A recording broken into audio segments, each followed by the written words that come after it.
dans le prochain épisode de Un si grand soleil. Tandis que Sabine trouve sa mère bien trop gentille, la galerie d'Alix fait sensation. Robin est quant à lui percuté par une voiture. Attention, les paragraphes qui suivent contiennent des spoilers sur l'épisode d'Un si grand soleil diffusé demain soir sur France 2. Si vous ne voulez rien savoir, ne lisez pas ce qui suit. Jeudi 26 janvier 2023 dans Un si grand soleil. Sabine trouvait sa mère bien trop gentille et Johanna et Milo reviennent d'une petite escapade en mer et projettent de se revoir dans la soirée. De son côté, Claudine déjeune avec sa fille dans l'espoir d'apaiser les tensions. Très rapidement, elle évoque la discussion que sa fille a eue avec Johanna à propos de son ancienne associée.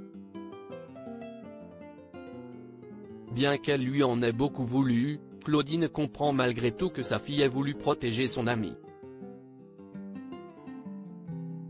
Après avoir reconnu qu'elle était impitoyable dans les affaires, Claudine explique que c'était une erreur de s'associer avec le cabinet Lemeur-Grasset. En travaillant plus, elle n'aurait pas pu passer du temps avec sa fille et son petit-fils alors même que c'est la raison pour laquelle elle est revenue à Montpellier. Elle remercie donc Sabine de l'avoir en quelque sorte aidé à y voir plus clair. Claudine retrouve ensuite Johanna au cabinet. En apprenant qu'elle vient de passer le week-end sur le voilier de Milo, Claudine n'emmène pas large mais lui faire croire qu'elle est très contente pour elle. Plus tard, Sabine se confie à Dimitri sur la discussion qu'elle a eue avec sa mère. Et autant dire que la professeure de maths sait que c'est mauvais signe quand elle est gentille. Selon elle, elle va donc certainement faire un carnage. La galerie d'Alix fait sensation. La galerie d'Alix fait sensation. Il faut dire que depuis la découverte des toiles inédites de Brenna, les marchands d'art lui confient leurs plus belles œuvres. Alix reçoit donc Marc Moore pour parler de sa nouvelle exposition et lui présente Hélène, sa nouvelle collaboratrice.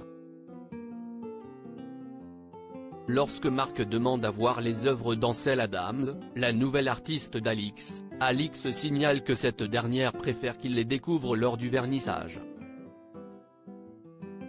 Plus tard, Alix et Hélène regardent le dernier tableau de Brenna. Bien évidemment, il s'agit d'un faux peint par Ulysse. Craignant de se faire pincer, Alix aimerait changer de style en trouvant un artiste aussi talentueux qu'Ulysse pour faire de fausses toiles. Dans la foulée, Alix reçoit un message de Christian Perrac, un collectionneur, qui passera dans l'après-midi pour leur vendre 3 tableaux. Selon, celui-ci serait tombé sous le charme d'Hélène. Dans l'après-midi, Hélène reçoit Christian à la galerie. Comme il est vivement intéressé pour acquérir la dernière œuvre de Brenna, elle promet d'en parler avec Alix. Christian, qui doit bientôt repartir à Paris, l'invite ensuite à aller boire un verre dans un endroit qui lui tient particulièrement à cœur. Après avoir accepté, Hélène appelle Victor pour annuler leur rendez-vous en prétextant avoir encore beaucoup de travail pour le vernissage. De son côté, Alix rejoint Ulysse dans son atelier et le félicite pour son excellent travail sur les œuvres de Brenna avant de l'informer qu'ils vont arrêter les faux Brenna pour éviter de se faire pincer. Pour autant, Alix n'a pas l'intention de mettre un terme à leur collaboration et compte bien trouver une idée pour continuer avec lui. En fin de journée, Hélène et Christian se promènent au bord de la mer et échangent quelques souvenirs sur leur enfance ainsi que leur attachement à la région Occitanie. Christian raccompagne ensuite Hélène à sa voiture en espérant la revoir bientôt. Des mots qui font sourire Hélène. Robin est percuté par une voiture. Louis et Kira sont sur un petit nuage. Heureux, l'adolescent se dit prêt à assumer leur relation au lycée, mais Kira craint la réaction de Lily. Cependant, Louis n'a aucune envie de se cacher et n'entend pas s'empêcher de vivre à cause de son ex.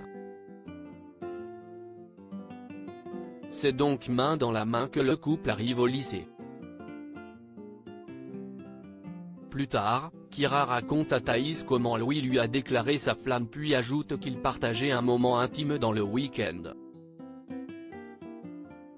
Dans la soirée, Robin et Thaïs sortent du cinéma et discutent de la comédie romantique qu'ils viennent de voir.